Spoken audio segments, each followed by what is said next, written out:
Hello, everyone, and welcome back to another episode of the Jabez Experience. My name is Helen B. Hicks. I'm a licensed professional counselor, a parent, coach, and author, podcaster, and I am here with my wonderful co host. My name is Curtis Brooks. I am a men's life coach specialized in transformational leadership for men. Awesome. So it's great to be back here. I know we kind of took a little bit of time off. Right. So it's nice to be back into our interaction. And so our topic for today is going to be managing disappointment.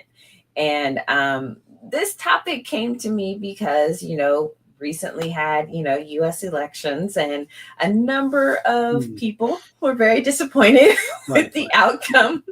And so, in trying to look for a way to try to impart hope, because that's really where I'm at with the whole issue, and in general, in life in general, is I don't believe in just adding despair and hopelessness and worry and fear and all this other kind of stuff. I don't believe in just compiling it. And, I want to give people. And so that's why I kind of thought about, well, what about managing disappointment? Because for a lot of people, those, results were disappointing. yeah, um, so instead of just falling into that, because disappointment happens all the time in life. Yes, we can have like these really big events in which they can be disappointing, but even just day to day, week to week, we can incur disappointing events.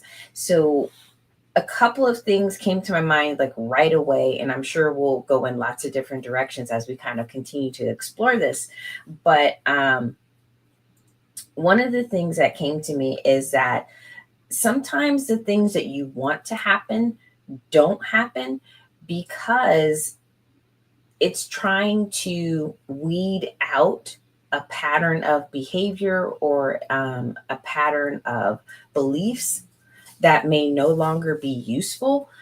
So, what you want to happen has to not happen so that those things can be brought to light and they can be explored and they can be dissected, and change that's necessary can then happen.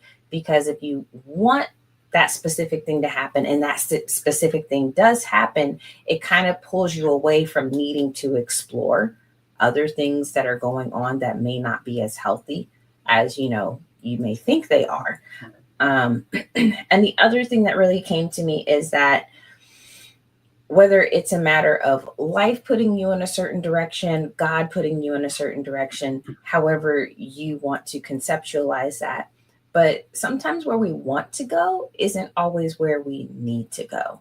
right, right, So being able to put that sense of disappointment into a different context, that there's another purpose here, that there is something good that absolutely can come from it, but it's right. about shifting your perception of it happening. Yeah, absolutely, Helen. This managing disappointments is a great topic, great discussion, and like you said, I'm sure we're going to get deep into this thing and go in different directions. But I think for me personally, what you just mentioned really kind of struck a nerve for me because in regards to just the things that we are believing God for, you know, in a direction that we would like to go. And so for me, I've had to manage that. Not that I'm upset with God or anything like that, but a little bit kind of like, okay, God, that's kind of, that it's just how it is sometimes. And if we're going to be honest, and then I think this is a perfect place, and this is just what God uses. He uses our honesty and not our shrinking back, but our honesty and saying, God, this is where I'm at. And so for me recently, I was in a place. And so when you reached out to me in regards to this topic, I said, okay, that's perfect. That's sounds good to me. So for me, I was in a place where I was just like, just having to really break my own habits, kind of what you were alluding to earlier. You just break my own habits. And for me, I have had, and I'm just going to be very honest here, and I feel I can be honest here in the hopes that our listening audience who are will be watching the replay will, catch on and say, hey, it's okay to be honest, and this is really where God shines at, because we can admit, say, this is where I'm at. And for me, uh, I had been dealing with just being consistent. I was not very consistent. So interesting enough, I could show up 100% of the time on time for someone else in regards to if I need to be somewhere on a job, or I'm working an assignment, or doing some kind of either digital marketing or working with a client. 100% be on the time for that individual or organization I'm working for. But as far as the level of consistency that I need personally in order to see personal and professional improvement, I was lacking in that area. And so for me, I felt like I had reached a plateau. And it wasn't necessarily a plateau, it was more so God was saying no, because what I was wanting was the reward right away. A bigger piece of the reward, if you will. And I am definitely seeing some some changes. Some more people are being involved in different things that I'm working on, and so that's a wonderful thing. But just nature, human nature for us. Okay, God, I want it now, right now, and that's where I was at. If I'm just being honest with you, and I was a little bit disappointed. How come it's not happening now? But for me, I know after a conversation with the Lord, it was that, yeah, I hadn't reached a plateau. It's just that I'm changing my habits. My habits are changing, and it can feel like, okay, well, I I've done this now, and Lord, I'm more consistent now, and now I should get the reward, right?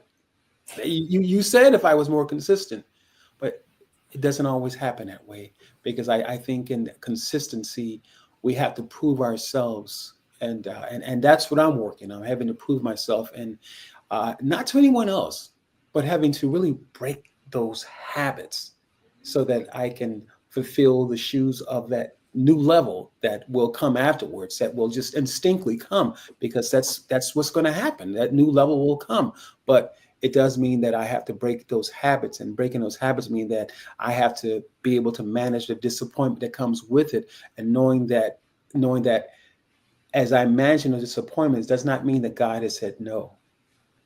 If that Right. makes sense. No, it does make sense. And you sharing something a little bit more personal, because I've kind of been contemplating if I was going to share or not share. But it really leads me to a place of, okay, yes, I have to share, because some people may know that I was living in New Jersey, and then I moved to California, where I'm from. I was born and raised in California, so California is home to me. But I had my own idea of how that was going to play out. I had, okay, well, it's going to happen like this, and it's going to happen like this, and it's going to happen like that. And that didn't happen. It did not happen like that at all. And obviously I'm here, so things work themselves out. But for a long time, I really was upset with God, because Mm. to me, it was like, well, I wasn't asking for that much. Right, you know, right, in the grand scheme of things, it was this big. right, absolutely.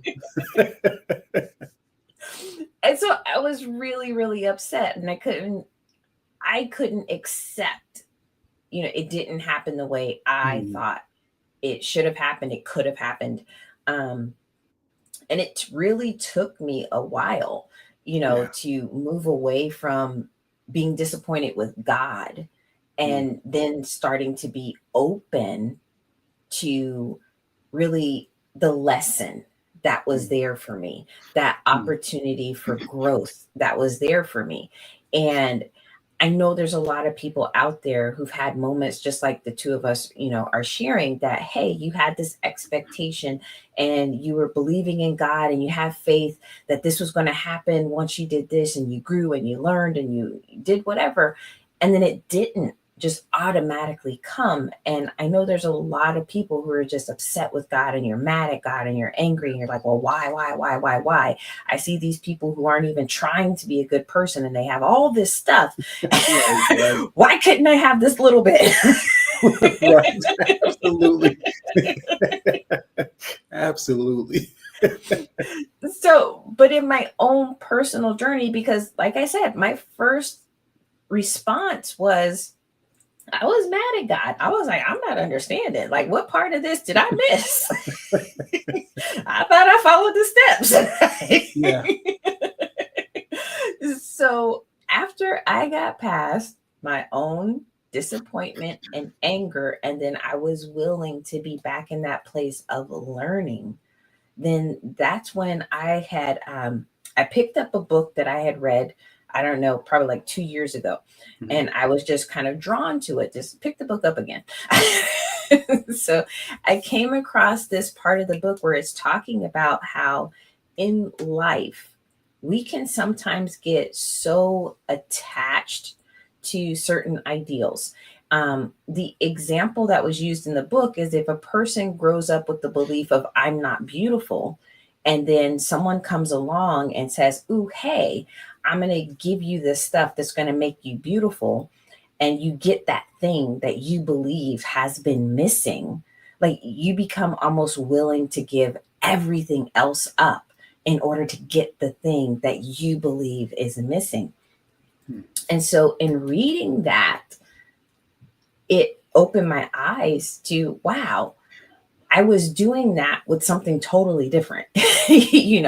Like I was giving up other pieces of me, other pieces of my well being in order to get the thing that I thought was missing. And I had to learn, not only is it not missing, but God is the source of that. And being able to connect with God instead of always looking outside to these other things and giving up things that I didn't need to give up. Right. In order to feel like, oh, I got it. And that was my lesson. And that was me working through old patterns, because once I had that aha moment, I could look back over my life and see how this pattern had been there since I was a teenager, Mhm. and being able to say, oh my goodness. Right. So that's why, I wanted to share that part about sometimes disappointment happens to break you out of those patterns, Yeah. that you're just so used to repeating and engaging in. And maybe in that moment, you haven't had that aha moment of how it's not good for you, how it's not giving you whatever it is that you think is missing, and being able to reframe the disappointment that is not a disappointment. It's an opportunity to grow, and it's an opportunity to learn, and it's an opportunity to be more. Yeah, that's absolutely powerful, and I think that just from us both being vulnerable in a space where it's just like, okay, God, and I love what you said, and I think so many of us do this thing where it's like, well, God, all these other people are probably asking for this and this and that. God, I'm just asking for this little piece here, and you couldn't do that, you know. So I think we've all been there. And recently, I seen a something, or it's I think a video on Facebook, excuse me, and there was this lady who was working with clay, the potter. She was the potter, and she's got her clay on the wheel, and she makes this beautiful vase. And in my mind, as I'm looking at this vase that she just made within from the video, I'm not sure what the time frame is or how long it took her to make it, but maybe the video was sped up or something like that. But in the end, she ended up creating this beautiful vase, absolute gorgeous, with a lid and everything. And I was like, wow, that's really nice. And in my mind, I had envisioned it being placed in an urn and painted a certain color. And so, oh, wow, and just all these different, excuse me, all these different ideas were going through my mind in regards to what that vase could be used for and what color it could be, or maybe it could be red, blue, whatever the case. And right when she finished it, she smashed it. And so for me recently, as I just shared with you my situation, that's what helped me snap out of that. Because I think when we get attached, kind of just going back to what you were saying, alluding to what you were saying, Helen, is that we can get attached to the outcomes. Let's face it. We get attached to the outcomes, and that's for every last one of us. And to say that we're not expecting something is ridiculous, because we're all expecting something, and we're expecting God to show up on some way, some level, somehow, some way, maybe something, do something for us. God, if I'm serving you, uh, you should be able to at least do something. And though that may sound like a unselfish or ungracious attitude, the reality of it is that when we are serving someone, we should be able to expect something. But we also must need to, I guess there's a need to know how to serve someone. If you're perhaps acquiring your degree or a doctorate or whatever the case might be, bachelor's, undergrad, whatever, there's certain requirements that need to be met. And certain professors or instructors require certain things a certain way, or whatever the case might be. Uh, but there's a requirement. And if you serve that thing that you're going after, you're absolutely going to get the reward. And it's the same way with God. If we're serving Him, and the more we become aware, His understanding on how to serve Him, He absolutely opens up His hand. He opens up His heart, and He shares that knowledge with us. And remember that uh, the disappointment, as I think we all have been a part of, comes with, I think, a lot of times with just creating our own plans, having our own idea of how it should go. And we've all been there.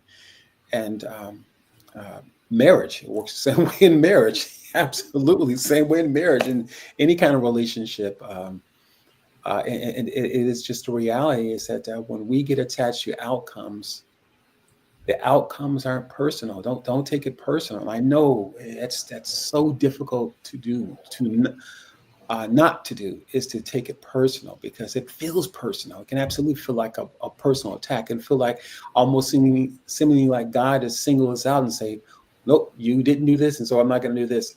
No, that's not quite how it works. Sometimes it's just, as Helen mentioned, the time isn't now. And I think that a lot of my life, and I'm sure a lot of for the lives of the rest of us, life has been seemingly like a weight game. And trust and know that God's timing is absolutely perfect. It's absolutely perfect. And I don't remember, or I think I've lost count on how many times I've asked God for certain things, and I found myself being disappointed. But at the same time, maybe a couple of weeks later, a week later, I see the results of what I had chosen. If I had chosen that, it was a disaster. And so I'm like, Jesus, thank you, Lord. Thank you.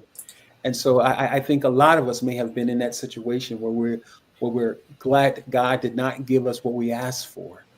And we would gladly have been, or to decide to choose disappointment over a lifetime of regret. So Right. And part of that, in part of what you just said, I think that's something many of us have experienced, that after the fact you yeah. didn't get the thing that you wanted, and you see that it was good that you didn't get the thing that you wanted. Yes, And yes. then sometimes we have a lapse in memory, and Mm, the next thing comes along, and we forget that everything that we want to happen isn't always the best, that we think it is, or it will be. Like, we imagine it to be this perfect, scenario, and we don't necessarily see the truth of what really lies within it. And so I think that's something we also have to remind ourselves of. Anytime you've had that experience that you didn't get the thing that you wanted, but then it turns out to be good that you didn't get the thing that you wanted, it's like being able to remind yourself the next time disappointment hits, of being able to say, sometimes it's not always about Oh, instead of getting a small pot of gold, you got a large pot of gold.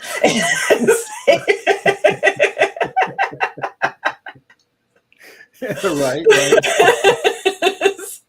It's more so about being able to say, well, you didn't have to deal with this situation over here that would have cost you time. It would have cost you money. It would have cost you heartache. It would have cost you pain. Like sometimes it's not always about getting bigger and better. Sometimes it's about avoiding something worse. Absolutely, absolutely. Yeah, and I think that, man, it's something. And I mean, even to think about this, and maybe we can both kind of dive into this question I'm about to ask, is that what about when God gives you something, or you know, someone delivers something? I don't know whether a person believes in God or not, but uh, God gives you something, or you're in a situation where it looks like it's a disappointment, but in the end, you have gathered the know-how, the revelation, or the understanding from God to work through those experiences, or work through the thing that seemed like it was such a disappointment in the beginning, but in the end, you're like, "Wow, God, thank you." Is that something that you may have dealt with, Helen? I mean, I'm trying to, I'm like trying to think of an example. In hearing it, I feel like yes, Yeah. there's an answer of yes to that. But then I'm trying to think of an example of okay, but when?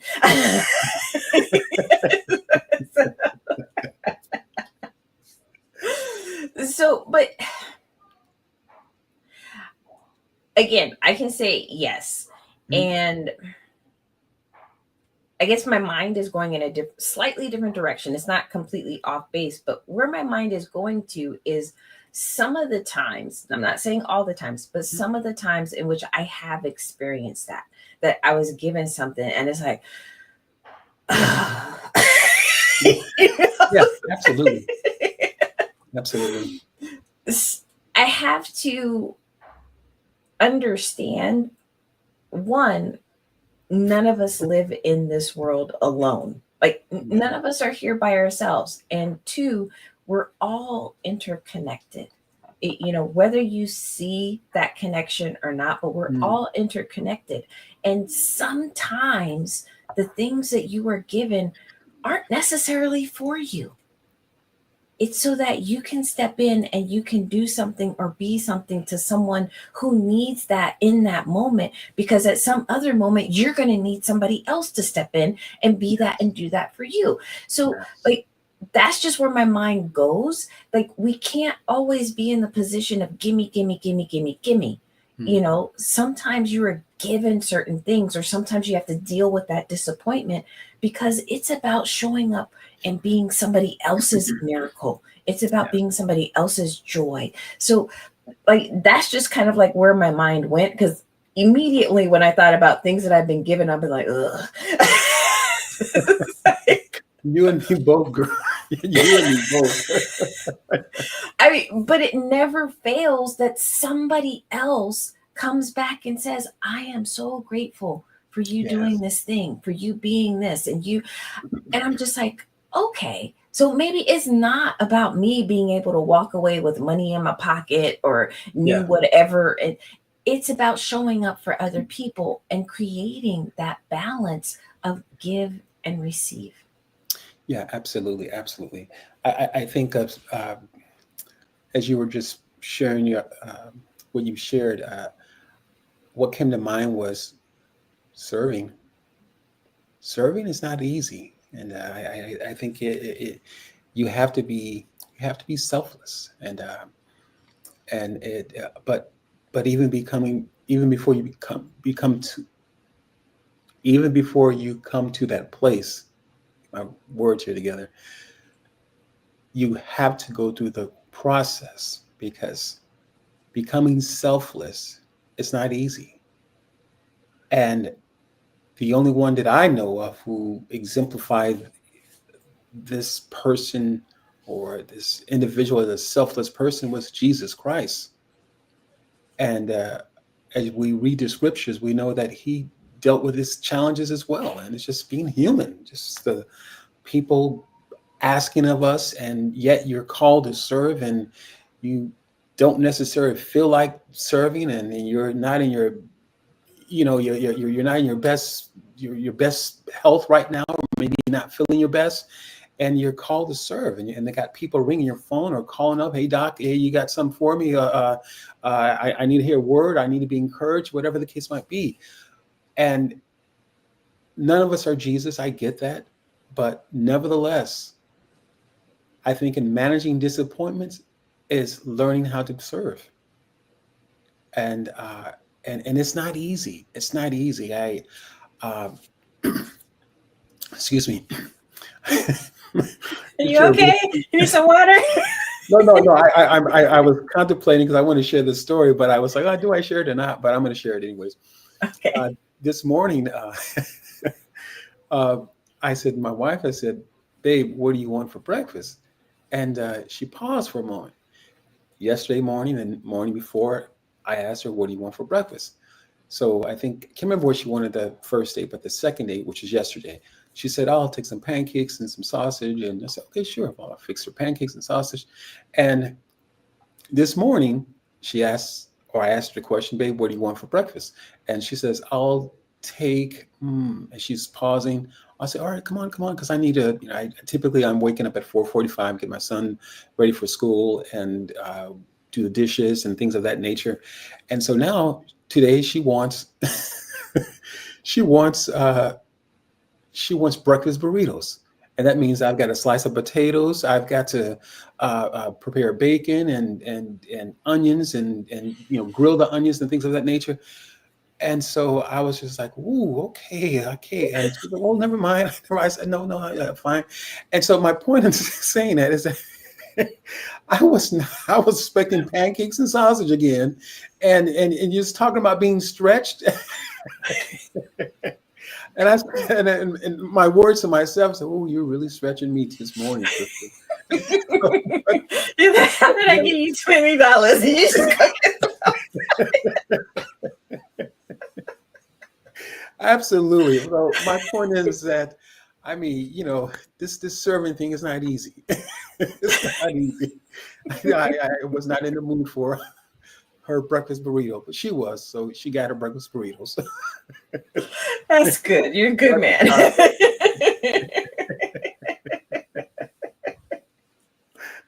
So I managed that disappointment.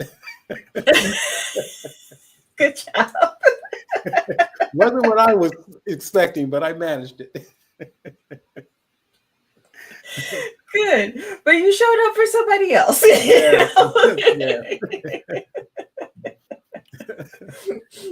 But no, with that, I mean, I want to come back to something you had mentioned a little bit before, which was attachment and also expectations. And I think expectations can be a little bit trickier, so I'm going to go with attachment first. So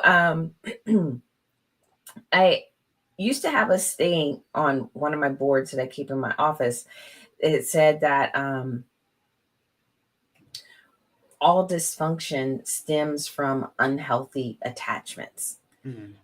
And so what that means is it can be easy. It can be easy for us to say that, oh, my happiness, or I can only be happy if I have or when I do. And, all these other kind of conditions that we place on it, and we get attached to certain things happening in our lives at certain times, yes, and therefore with certain results, because we believe like this is the only way you can get from A to B or wherever.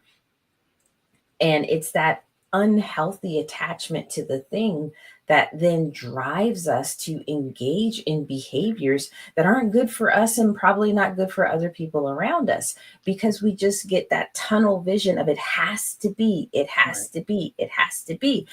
And just kind of thinking about that type of attachment. And even if it's not to that extreme, I think that's where disappointment still enters, because we have an attachment to a thing, an outcome, a person, whatever. And when disappointment comes, it comes and it kind of separates us.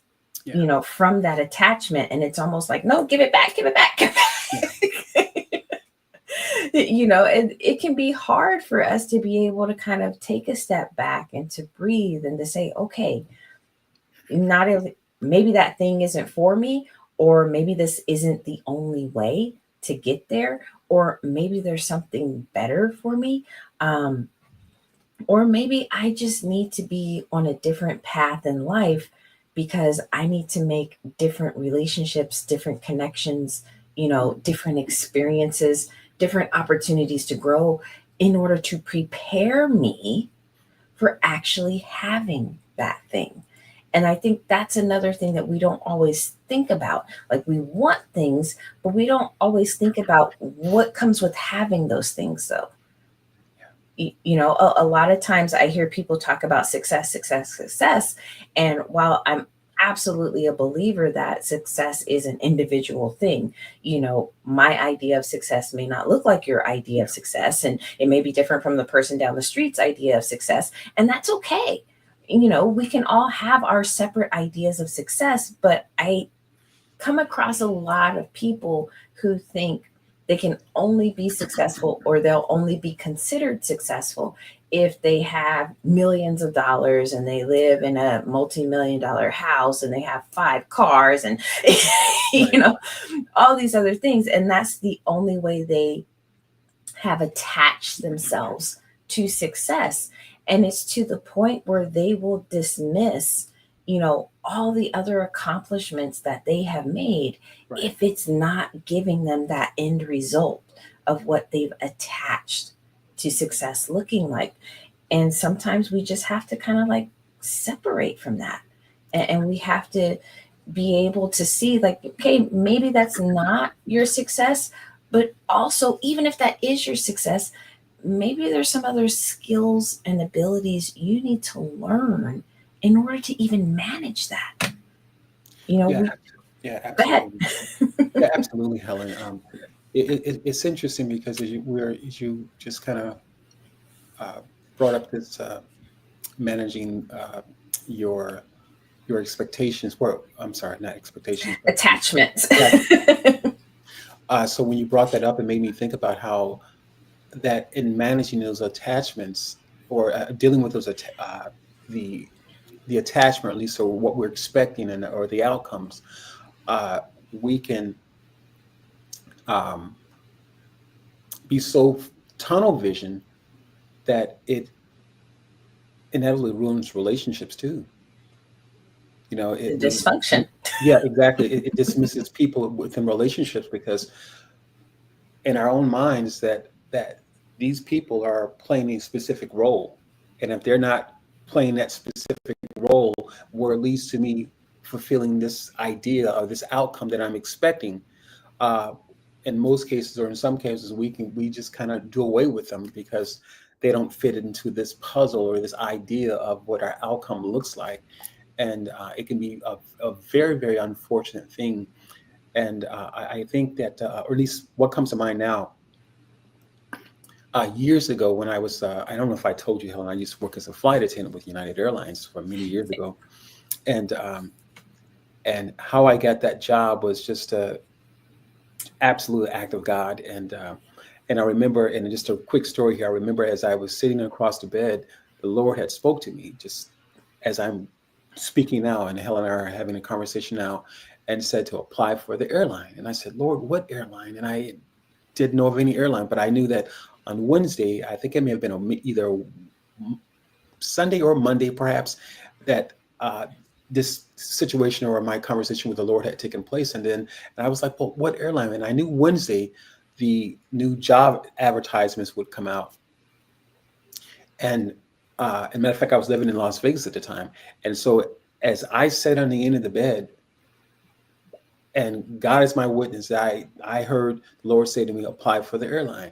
And I said, what airline? And Wednesday was maybe a few days away, a couple of days away. I looked in the paper. Sure enough, there was an airline opportunity. And trying to keep the story short, but years later, I have since worked for several different airlines, actually. And so years later, I found myself, and this is kind of going back to what Helen was saying, and just managing those outcomes, attachments to those outcomes that we can so find ourselves getting caught up in, and myself included. So years later, Helen, I would find myself, in a still, like the lamb, just got in one situation here, yet in another situation, this is life. But here I was in another peculiar situation, needing the Lord to show up. And I remember feeling almost like, Lord, if you just take me back to that place where I was sitting on the edge of the bed, and I can remember just going through the motions in my head, just like, okay, just visualize myself there, and just like, okay, I'm just waiting for him. I've got my eyes closed. I'm just waiting for him to say something to me. No, and I'm serious. I can remember going back to that place and just, okay, Lord, this is where I was at. I moved the stone this way. Then the sun was coming over my right shoulder. So I was expecting something to happen. And so, again, just speaking to what Helen was saying moments ago, just managing those outcomes, those attachments to those outcomes can be difficult, and it can be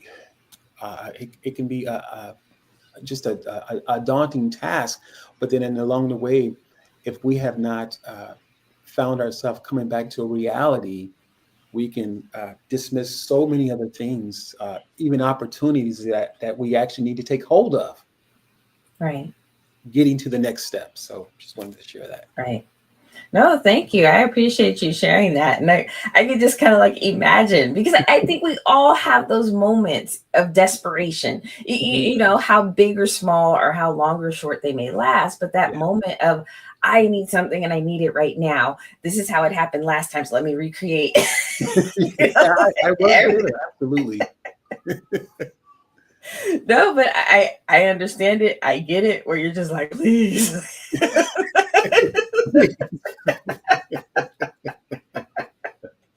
I get it. But like before we run out of time, because I know we're moving kind of quickly here, I wanted to come back to the expectations thing, Mm, because like I said, I see expectations as being a very complicated subject, because I'm always an advocate of people having expectations, because if you don't have expectations, there is nothing for you or others to rise to. mm, So that's the first thing. I want people to have expectations because it's something to work towards, whether it's in a partner, expectations of your partner. If you have no expectations of your partner, what kind of partner are you about to get?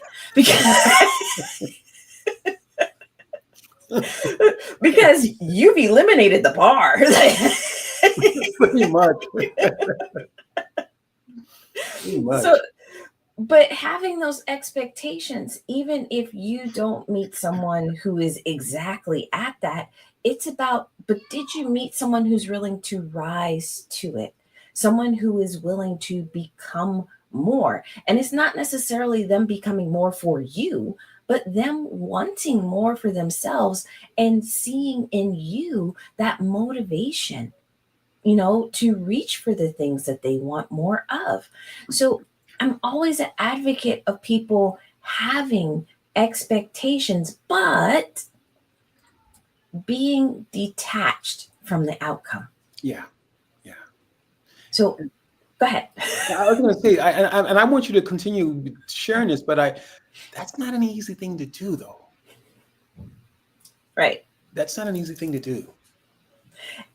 It takes practice. Sure, sure, absolutely, absolutely. Lots and lots of practice. And part of not being attached to the outcome is also not taking things personally, Yeah. not assuming what happens or what doesn't happen is specifically about you.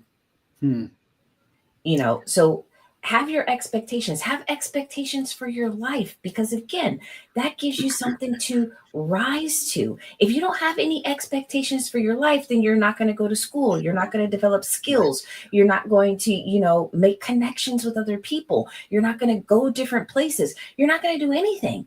You're going to be the same person you were at whatever, teenage year you're still living with your parents or whatever it is you're doing, and you're not going anywhere.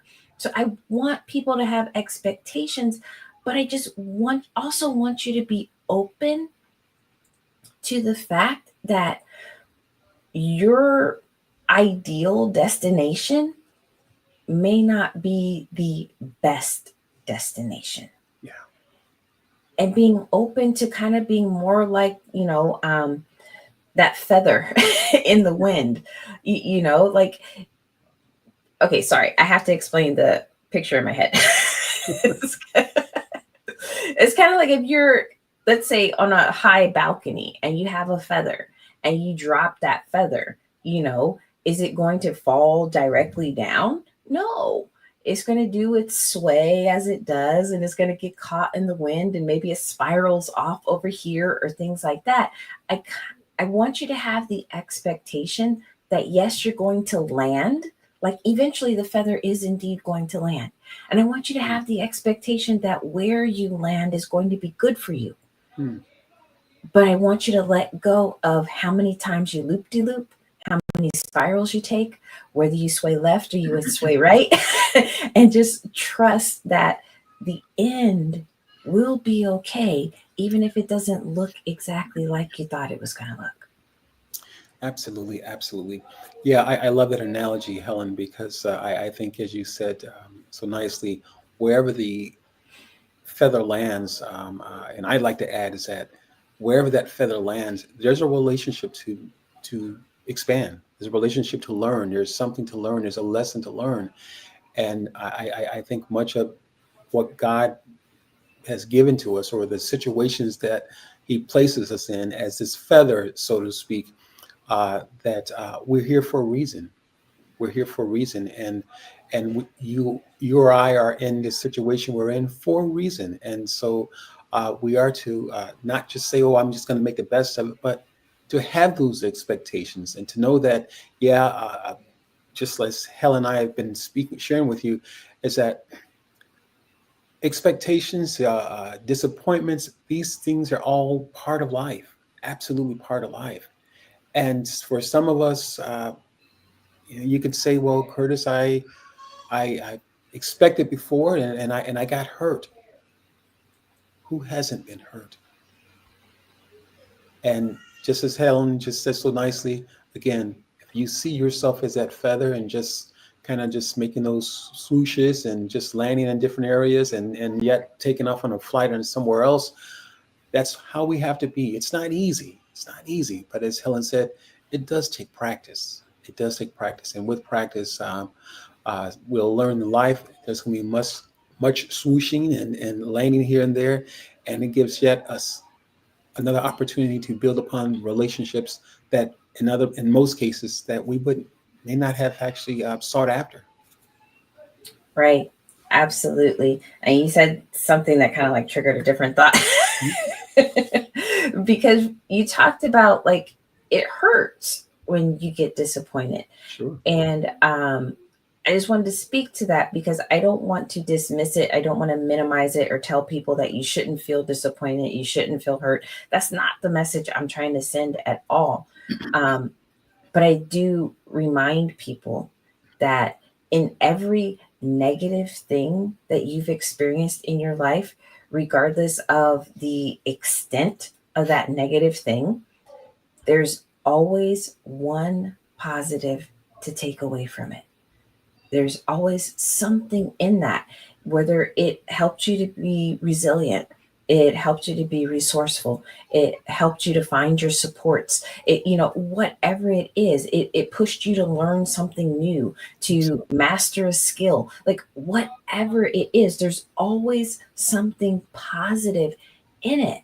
And it's okay to experience the disappointment and the hurt and the pain of that. It's okay, Yeah. but you don't have to stay there. Have your moment, and then when you're ready, dust yourself off. Look for the positive that's there, because the positive is always there. And a lot of times it's some way of you growing and developing and becoming more than what you were before the disappointment hit. So, again, part of this is about perception. You can be disappointed about it, or you can be encouraged by the fact that here's an opportunity to grow. Absolutely. Absolutely. Well said, Helen. Well said. Yeah. Nothing else for me. Alrighty, well, it kind of seems like that's a good place for us to wrap it up for tonight. Sounds good. Awesome. So, thank you everyone for tuning in again for another episode of the Jabez Experience. Again, I'm Helen V. Hicks, and this is my co host. I'm Curtis, men's life coach, specializing in transformational leadership for men. Awesome. So, thanks for being here and listening, and we hope to see you again. All right. Ciao, everybody. Bye bye.